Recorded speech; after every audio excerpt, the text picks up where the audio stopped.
Back will win. Yes, people. Welcome back to another tactical analysis with my good friend Rami from the Stats Optic. Today we are analysing Arsenal's massive 1-0 victory over Manchester City. As always, if you want to check out Rami, the Stats Optic on Twitter and on Instagram, I'll leave all his links in the description. And also, I haven't mentioned this in previous weeks, but myself, Rami, and a good friend also from university have a podcast that we have relaunched for the new season, the Press Resistant Podcast. I'll leave the links for that in the description as well, in case you want any more football content. So let's get straight into it, Rami. So talk me through the stats right here, because the one that really jumps out to me is the 4 shots for Manchester City, because I saw a stat that said this is the least amount of shots a Pep Guardiola Man City side has had ever in his time managing Man City for 6-7 seasons. So what a brilliant performance from Arsenal, right? Yeah, I mean, it's complete. It feels like it wasn't complete dominance, but it was like we didn't really give them the chance to really create anything. And I think that was all down to the way we were set up. And we were set up so well, so structured, so disciplined. And it came back to that thing of when Arteta said, we need to win these individual games within the game. And that's what it was. And that's what allowed us to get, 12 shots with 2 shots on target. I mean, it says what it says. But yeah, I think we did well when we came to creating the better chances compared to City. Yeah, no, I agree with you. I think, look, it says 12 shots here. We're going to get into XG in a second. Neither team had above 1 in XG, by the way. It's a bit of a spoiler alert.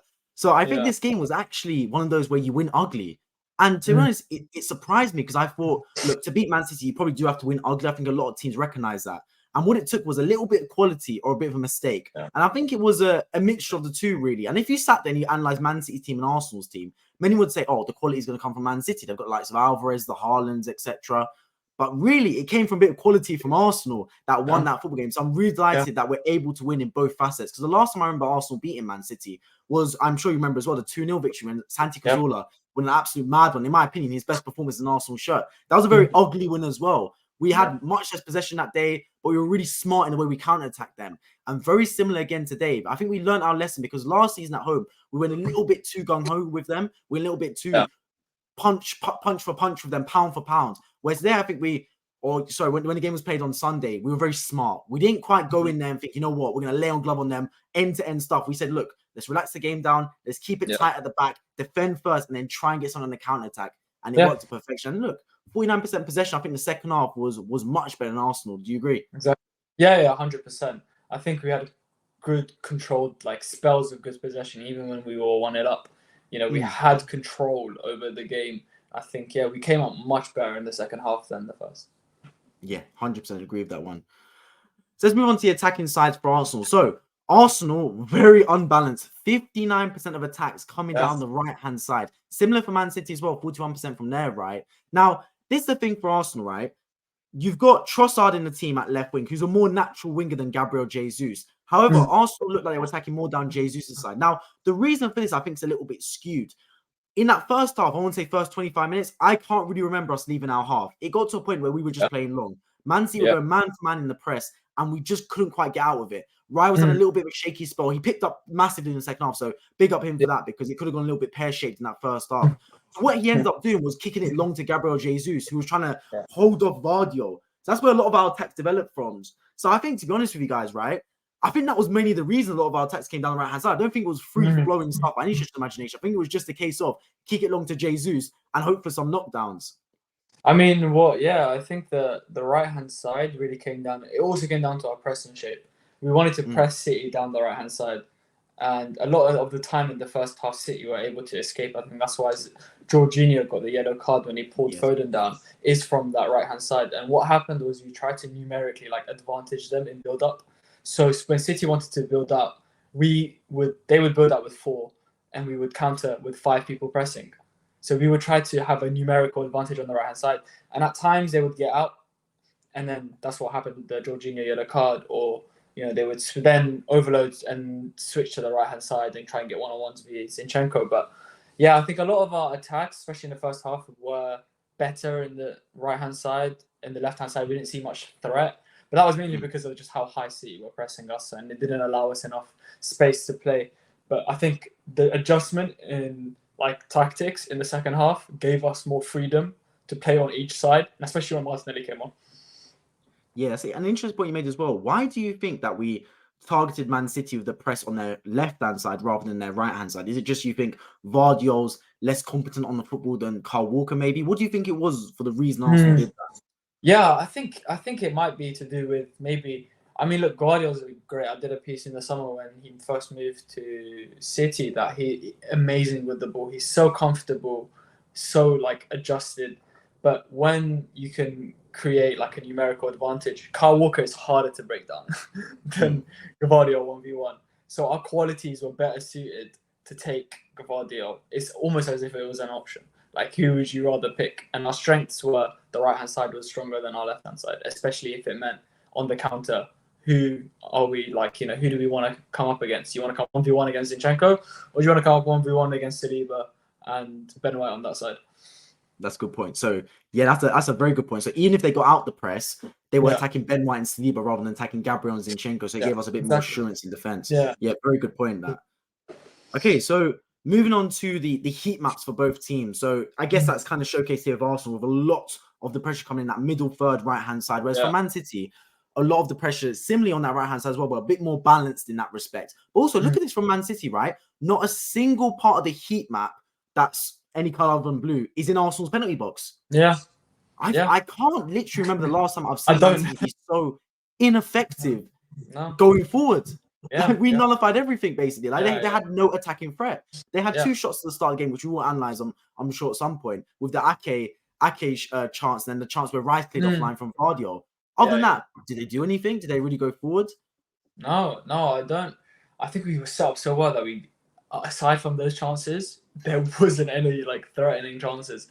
And look, it came down to when we get into the in-game, we'll see how we set up in our defensive like shape. But it just meant that the midfielders, like when Rico Lewis, Bernardo Silva, and Foden were playing, they had to drop deep.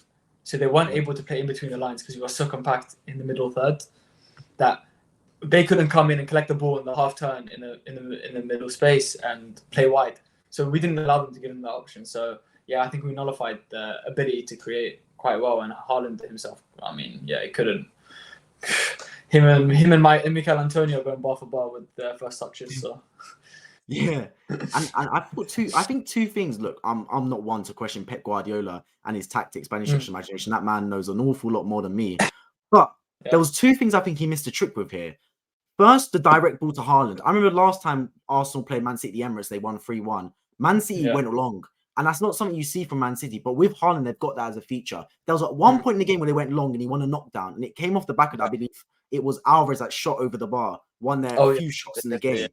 Other than that, did they really go long to Haaland? I don't really remember it. Either that or Saliba and Gabriel were so good at aerially that we didn't notice it. And another thing I think Pep Guardiola missed a trick with as well. I think he was very conscious of Arsenal's midfield. I think he probably expected Partey to maybe start, but either way, Jorginho, Rice, and Ødegaard, that's a strength for Arsenal. That's a very strong midfield, especially Declan Rice in there. They're going to eat up that Man City midfield 100%. With Rodri missing, I think Pep Guardiola was so conscious, and I heard his post-match conference, and he said that he wanted to have more bodies in midfield. That's why he, rather than playing someone like Doku, or is Grealish injured? I'm not too sure. Is he injured?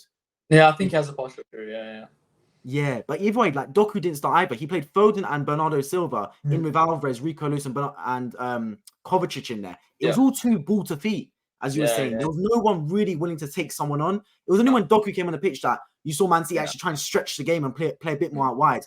Other than that, it was just very central, and that suited Arsenal because in a game that's going to be very tight and congested, you need some legs. When Martinelli came on the pitch, which I'm sure we'll analyze later on, he gave Arsenal legs. He gave Arsenal someone that was going to have momentum and forward ability and carry that ball forward and be a catalyst for the rest of the team.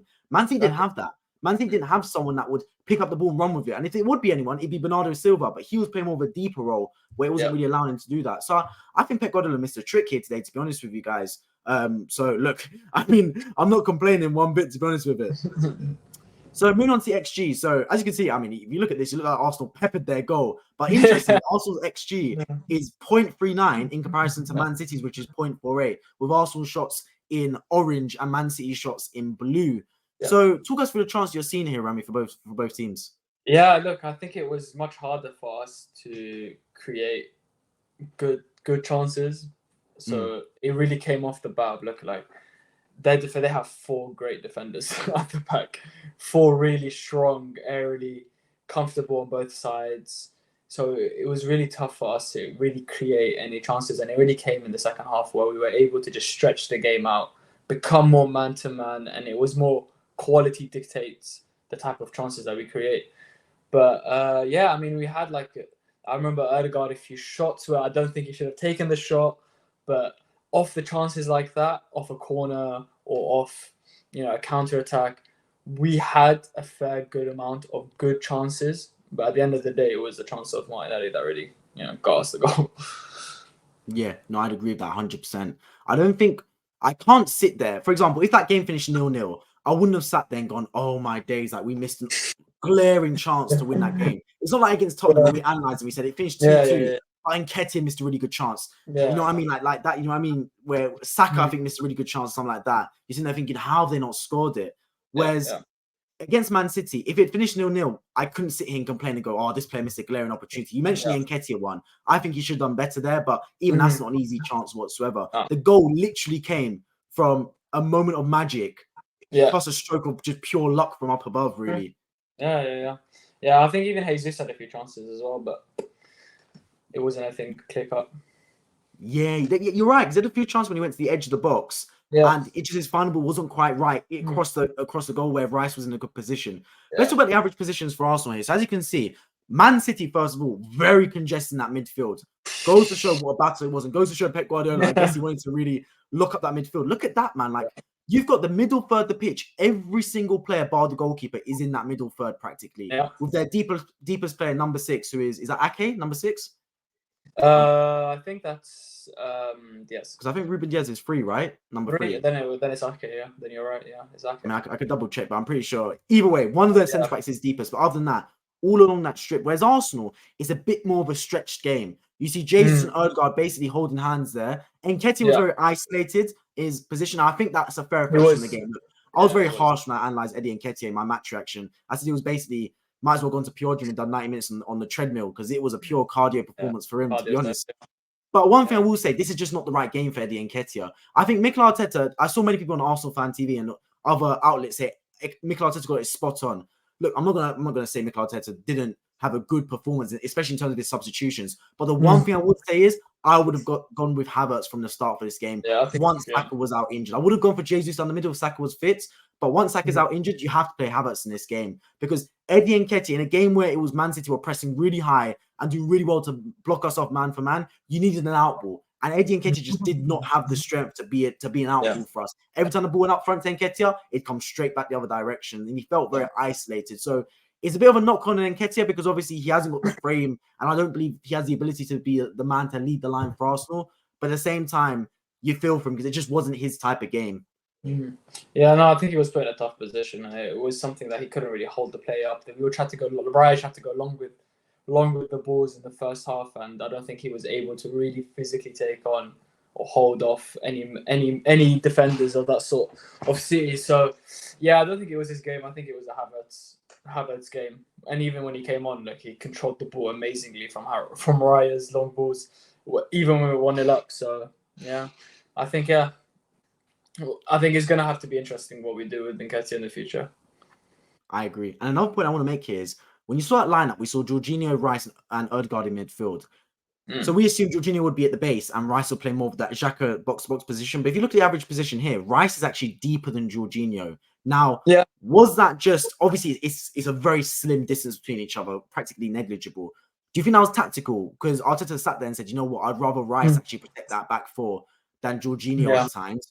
Or do you think it just became a case where Rice was just running up and down, and he was just able to cover so many yards? Because there was points in that game where Man City were breaking, and it didn't turn into a chance for Man City because Rice would just get there and intercept the ball and get us back on the counter-attack. Yeah, look, he had a great performance. Even that Nunes challenge when he came in the late 80s and he completely wiped Nunes out. It was amazing. But no, I think it was almost like a double pivot in a way. Sometimes Rice would come deep, collect, and then recycle play. But I would see more Jorginho being the one to take the ball, recycle, and build up, making sure the ball's going right or left. Because I think he has that intelligence to judge a game. I think this was the type of game for him at the start where he was able to understand positionally what's going on.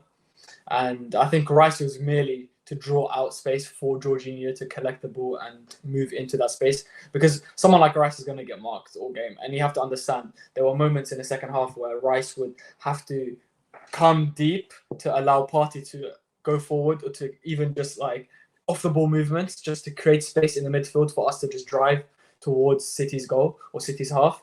So yeah, I think both of them tactically had like a really interesting game, even in the second half as well. Interesting one. Okay, so let's move into the actual player match moments. So this is early in the game after 6 minutes. So as we spoke earlier, Arsenal pressed down the right-hand side. Now look at this right here. We've got 1, 2, 3, 4, 5, 6 players. And of course, you got Nketiah down that side as well. All boxing Man City. Very brave. Very brave. So I've spoken about playing against Man City and how you have to be practically near perfect to beat a Man City team. Now, obviously, this is not a full strength Man City team. Obviously, Rodri, De Bruyne, etc. Stones came off the bench. But still, Man City are tough beasts. We made them look very ineffective today. And I thought we were very confident and assertive of our press at times, which I really like. Look at Saliba, for example. This time was in the final third, pressing Phil Foden. So what do you make from this here? Look, I think everyone's role played really well. It was, like I said before, we wanted to keep them boxed into their own half. So we outnumbered them in any form of build-up, whether it be with 4 or with 5. And to go man-to-man with them in the first half and to press them and to cover the spaces that they would try to build out in, I think it was really brave. And I think it was needed when you play at home like this. You're backed by the crowd, especially if you win that ball. You know, you create enough space to counter and to score. But yeah, I think it was brave, but I think we have the qualities for it. I agree with you. Yeah, I think it's, especially at home, we need to play this aggressive style at teams, man. I think having that lack of fear to just press teams is so important, man. So important, because teams will fold. I don't care who it is. Obviously, Man City are better than other teams. Like Bournemouth are more likely to fold in this position than Man City. But still, have that pressure, man. Have that assertiveness on the front foot, because it shows you're willing to attack every single team. And the crowd thrives off that, because the crowd got a little bit nervous in that first half. I thought the atmosphere was brilliant overall at the Emirates, but we could both sense it watching it on TV. The crowd got a little bit nervous in that first half, because there was a period in the game where we weren't really touching the ball. Man City would just pass. They weren't really cutting us open, but they would pass it, pinging it around left to right. And we weren't really getting a piece of the action. And our press was a little bit incoherent. So I think keeping that press solid for moments in the game, at least sustain it for a long period, I think that's so important to getting a good result in a football match. So pushing forward, this is just a minute later in the game. So this is more Man City's tactics. So talk us through what you see from this picture here. Guardiola on the ball. Look, this is what happens when they successfully build up. So this is the risk we reward against a City team, is that, okay, you know, if you're going to press them, you either win it or this is what happens. They draw you out, and then Guardiola's either able to take the ball, go in on the outside and drive, or play into Kovacic. And that's the spaces they wanted to create. So they wanted to get past our front line and enter into between the midfield and the defensive line. They wanted that space in order to dish it out right to Kyle Walker or into Foden, who could come and collect and drive. That's all they wanted. They wanted to be 1v1, 2v1. And the spaces was really key for that. So if we got it wrong, that's what would happen. But rarely ever did I feel like we did get it wrong with the press. So I think it was really well drilled and well sorted out. I agree. Yeah, I thought our press overall was decent in this game. We messed up one time and Jorginho got a yellow card for it. But other than that, I thought we were decent with the press, man. Really, really good. Okay, so this shows Arsenal's defensive lineup. So a 4-4-2 block defensive structure. Everyone knows this, one of the most solid defensive structures you can get. It's the old, what's it called? The Brexit style football game, right? Run that 4-4-2. But it worked well, man. It worked well for Arsenal. You see, everyone tight. I've said this so many times about match reactions, man. Attack wide, defend narrow. That's why I said Man City missed a trick. Man City didn't stretch the game enough. Everyone wanted the ball to feet and everyone wanted to come in. Foden cut in. Bernardo Silva cut in. You got Alvarez. Everyone's like, cut in. Let's go inside. Let's go inside. But they needed, for me, Man City, someone to keep the width. Because look at Ben White here. He's practically almost in line with the halfway lines. Not halfway line spot, but the center circle. You've got Zinchenko tucked in as well. That allows the game to be very congested down the midfield. It becomes like a rondo game. And it's going to be very hard to break a team down. So, talk us through the mid-block defensive structure. Here. I mean, I was saying before, there's literally, you can see it right now, there's no spaces in the half spaces. There's nowhere where you could comfortably play the ball and turn and have space. because you're faced with now 3 players in a triangle that would likely, take the ball off you in close proximity. But that was the key. We wanted to avoid them getting into the spaces because that's where they're most dangerous, and we wanted them more out wide. So what would happen here is either Kovacic, Bernardo Silva, Rico Lewis, or Foden would come deep, and you can see Kovacic right now on the board, coming deep, and he would just try and recycle play, but we would be so firm in our structure that we would, negate any chance of, coming in between the lines. And I don't think we ever really conceded, a chance from, a fault in our press. Yeah.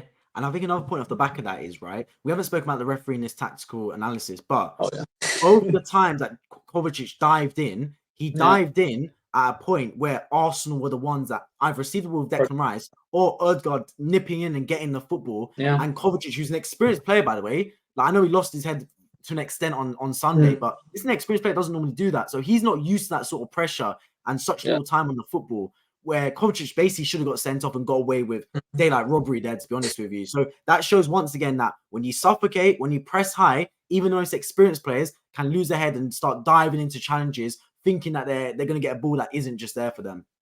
Yeah.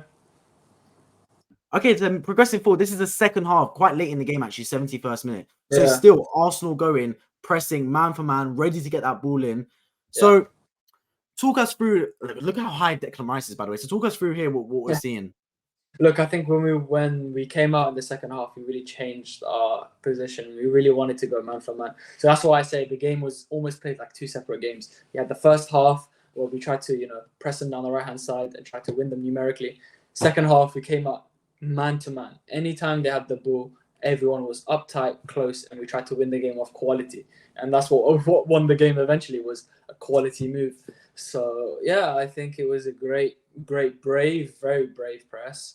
And I think it worked successfully. I think we closed down any passing lanes. It was really tough for them to create. I don't think they really created anything in the second half.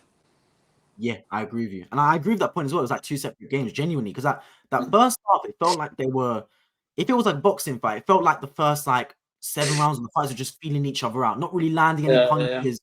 But that second half, this is where I give Arteta a heap of credit, because that second half, he changed it. And I fully expected Pep Guardiola at halftime to make some changes. I was expecting Doku, etc., people like that, Kovacic to come off. He waited, and then he made his subs about 55, 60 minutes in. But bang, Arteta responded straight away, triple substitution as well, ready to react and go again. So he brought Martinelli on at halftime. At the time, I thought it was a master stroke. Now I heard, and we saw today reports that Trossard was out injured actually with a hamstring injury. So I think that was actually a forced substitution. Yeah, it was, master stroke, to be honest with you, because I was sitting there surprised thinking, hang on a minute, this ain't Arteta stopping up people at half time. This is not his move. He normally waits till 60, 70 minutes. So I think, look, a little bit of luck there, right? Where you don't want to injure any player, but if Trossard doesn't come off injured at half time, we probably don't win this game, to be honest, because Martinelli changed the game when he came on the football pitch. But I have to give Arteta a credit, because even his change in substitutions, Tomiyasu on, who I thought Zinchenko wasn't having a bad game, to be honest. I thought he weren't too bad, but bringing him on, bringing Havertz on, it was about damn time he came on the pitch as well, and bringing Partey on as well, who was a massive part of the goals we're going to analyze in a second. Really good to react to Man City substitutions and keep the pressure on. I thought we fully deserved it in the second half. I think if any team deserved to win, it deserved to be Arsenal between the two sides. So speaking of the goal, here we have it. So it's a long ball from Thomas Partey, by the way, and we were missing that. And Tomiyasu, big up to him, because coming on at left back against Man City in what is the 85th minute, you would probably think, you know what? Let's just stay back and do my job. But no, he wanted to run up there. He wanted to be that second striker.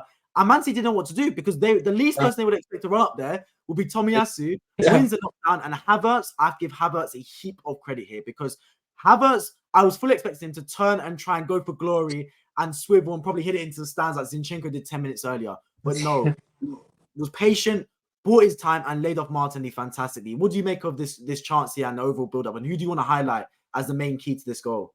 Yeah, look, I think the main key here is Tomiyasu's composure and his ability to run into the space. I think something that really, I think it reminded me of, was Timber. And Timber's role was, when we played in the Community Shield, he would, of course, he could be inverted, he can be as a fullback, but he also attacks space. And he used to attack that half space between the right back and the right centre back. And that's what Tomiyasu did. And it really reminded me of what Timber's almost role was. I mean, okay, Timber wouldn't really be able to get to the header like that, but Timber's always comfortable in the half space like that. But yeah, Tomiyasu amazing. I think Thomas Partey, we know he's amazing with the balls to feet. His passing range and his passing ability is one of the best that I think I've ever seen in the midfielder, like at the club. He's able to tempo, put a right pace on it, and yeah, I think great composure by Havertz, and I think overall everyone in this build-up. Yeah, and big up Martinelli as well, because look, obviously I think if he doesn't get a deflection, Edison probably does save it. Yeah, But bro, no doubt in his mind, wrap your foot around it. And sometimes you need luck like that, man. And who knows, if we go on to win a title, I mean, I said it last year after the Reece Nelson goal against Bournemouth and the lucky goal of Emi Martinez's head against Aston Villa, that these are signs that it's probably going to go our way. We never know. And this is very early to think we're going to win a title off a goal like this. But you just do need little moments like this, man. Like, do you remember when Man City won the league against Liverpool, and I think it was Stones that cleared it off the line when Man City played Liverpool? And if they concede that, then they probably go on to lose that game or something. So you need little moments of luck like this. And if you don't shoot, you don't score at the end of the day. In a game with very few chances, we found a way to score. Another point I want to make off the back of that is we saw Man City, right? And they were missing De Bruyne, Rodri, Stones came off the bench there, etc. for them. But Arsenal missing players as well. Partey came off the bench. Martinelli came off the bench. Saka was missing. Timbers, you mentioned before, missing as well. But I feel like Arsenal right now, although we haven't got the same squad depth that Man City have got, I want to say Arsenal have got a good 15 to 16 players that genuinely could start in the starting 11, and the quality drop-off would be basically negligible. Tomiyasu is one of those players. I think Jorginho proved today that he can be one of those players, bar his lapse of concentration like against Tottenham. Trossard on his day could be one of those players as well. Havertz, whether he starts or doesn't, could be one of those players for us. So it's really proven that Arsenal have got a really good squad of players now that I think can compete with Man City. Because, look, I do want to say that if Rodri was playing, this would have been a completely different game. But it's not like it was Arsenal's full strength 11 against a Man City lacking team. There was still missing players for both sides. And I thought we came out in a real slugfest and found a way to win this game over 12 rounds. Exactly, yeah. You can only win the games that you're given. So you're put against. So, yeah, I think both teams had people missing, whether the quality is who they are. But I think we did really well with what we had, and we have quality available, and that's something that we needed to compete. And if we need to go far in either the Champions League or the Premier League, so be it. Yeah, I agree with 100% on that. Another thing as well I want to say is a final point I want to make before we move on to the man of the match is last season, right? We didn't win the title, but also we lost both games against Man City. And I think that psychologically hindered us, because if we had won the title having lost both games to Man City, losing 7-2 on aggregate, it would have been not a fluke, because obviously over 38 games, you win the title, we deserve it. But it would have been a little bit of we got away with one there. Man City weren't at their best. If we go on to win a title now, no one can have any complaints, because we've proven we can beat Man City. We've proven we can beat Man City in a game, in a Premier League football match. And we haven't done it for 5-6 years now. So I think it's a real psychological boost now to say, look, we've beaten them over one game. Now let's beat them over a 38-game season. Whereas last year it was, we can't beat them over one game. Can we beat them over 38 games? Who knows, man? But this year we've got that one game over the line. We've proven over 90 minutes we can beat this Man City team. Let's now do over a 38-game season. That's the next test now. But I think it's a massive psychological boost. And speaking of Martinelli, player of the match, deservedly so for Martinelli. I think there was a few candidates. Rice for me was also fantastic. Saliba, Gabriel were brilliant at the back as well. But yeah, I think for the way he changed that game, coming off the bench in the second half, just a breath of fresh air, man. We've missed him big time. Exactly, I did threat. Look, he only had 18 touches, but it felt like he influenced the game so much when he came on. He was daring enough to take on Kyle Walker, always trying to attack his side. He's not afraid. He plays without fear, and I think that's something that really boosts confidence of the rest of the team.